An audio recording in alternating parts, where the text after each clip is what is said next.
മലപ്പുറം മൈലാടിയിൽ തീപിടുത്തം. ചെരുപ്പ് നിർമ്മാണ കമ്പനി കത്തി നശിച്ചു. ഫയർഫോഴ്സ് എത്തി തീ അണയ്ക്കാൻ ശ്രമം തുടരുകയാണ്.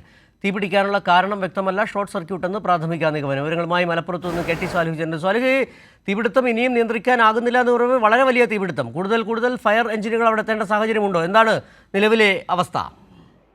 സിജു, തീ അണച്ചിട്ടുണ്ട്. തീ പൂർണ്ണമായും നിയന്ത്രണ വിധേയമായിട്ടുണ്ട്. പക്ഷെ ഇപ്പോഴും ഇതിനകത്ത് തീ ഉണ്ടാവാനുള്ള ഒരു സാധ്യതയാണ് പറയുന്നത്. അതുകൊണ്ടാണ് ഇപ്പോഴും ഫയർഫോഴ്സിന്റെ യൂണിറ്റ് അവിടെ തന്നെ 2 യൂണിറ്റ് ഫയർഫോഴ്സ് കൂടി എത്തിയാണ് തീ നിയന്ത്രിച്ചത്. തൊട്ടടുത്ത കെട്ടിടങ്ങളോ വീടുകളോ ഇല്ലാത്തത് തന്നെയാണ് വലിയ ആശ്വാസമായത്. ഇതിനകത്ത് ഈ മലപ്പുറം നഗരത്തിൽ നിന്ന് ദേശീയപാതയിൽ പൂക്കോട്ടൂരിൽ നിന്ന് ഏതാണ്ട് 1 കിലോമീറ്റർ മാറിയാണ് മൈലാടി.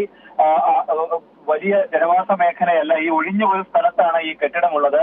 കെട്ടിടത്തിന്റെ ചുമരുകളും മേൽക്കൂരയും എല്ലാം ആസ്ബസ്റ്റോസ് ഷീറ്റ് ഉപയോഗിച്ചാണ് നിർമ്മിച്ചിട്ടുള്ളത്. ഇതിന്റെ സംഭരണവും ഇതിന് കൊണ്ടുവന്ന ഈ തുകലുകളൊക്കെ വൃത്തിയാക്കുന്നതിന് കൊണ്ടുവന്ന കെമിക്കലുകളൊക്കെ ഉണ്ടായിരുന്നതാണ് ഇത്തരത്തിൽ വലിയ തോതിൽ വേഗത്തിൽ തീ പടരാനുണ്ടായ ഒരു സാഹചര്യം എന്നാണ് മനസ്സിലാക്കുന്നത്. ഇതിന്റെ ഈ സംഭരണ മേഖലയിലാണ് ഇത്തരത്തിൽ തീ പുക ഉയരുന്നത് ആദ്യമായി കാണുന്നത്. വേഗത്തിൽ തന്നെ ഇതിന്റെ മുൻവശം ഉൾപ്പെടെ ഇതിന്റെ നിർമ്മാണ മേഖലയിലേക്കെല്ലാം തീ പടരുകയും ഏതാണ്ട് 20ഓളം തൊഴിലാളികളാണ് ഈ സമയത്ത് ഉണ്ടായിരുന്നത്. അവരെല്ലാം തന്നെ പുറത്തേക്ക് ഇറങ്ങുകയും ചെയ്തിരുന്നു. ഏതായാലും ആളപായമില്ല. തീ നിയന്ത്രണ വിധേയമായിട്ടുണ്ട്.